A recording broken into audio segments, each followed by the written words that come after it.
सभापती महोदय, आपण मला बोलायला दिल्याबद्दल आपला धन्यवाद मानतो।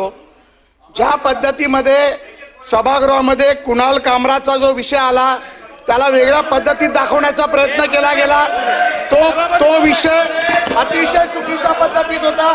सभापती महोदय, ज्या पद्धतीमध्ये त्यांनी राज्याच्या उपमुख्यमंत्र्यांचा अपमान केला, ज्या पद्धतीमध्ये त्यांनी देशाच्या पंतप्रधानांचा अपमान केला, ज्या पद्धतीमध्ये त्यांनी देशाच्या सुप्रीम कोर्टाचा अपमान केला, एक कॉमेडियन स्वतःच्या पद्धतीने अशा प्रकारे वागू शकत नाही।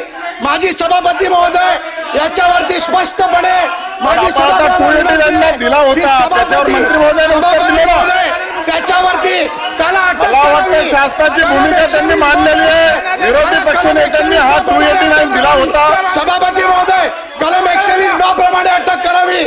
तो माननीय नारायण राणे साहेबांना अटक केली होती। फक्त मुख्यमंत्र्यांबद्दल बोलल्यानंतर राणे साहेबांना अटक केली होती। महागोड लागून पण या संदर्भामध्ये आपण सविस्तर चर्चा सभागृहात झालेली आहे। मला वाटतं सभागृहामध्ये या संदर्भामध्ये सविस्तर चर्चा झाली आहे। तो 289 चा प्रस्ताव आला, त्याच्यावर मी दालनात त्याला फेटाळलेला आहे।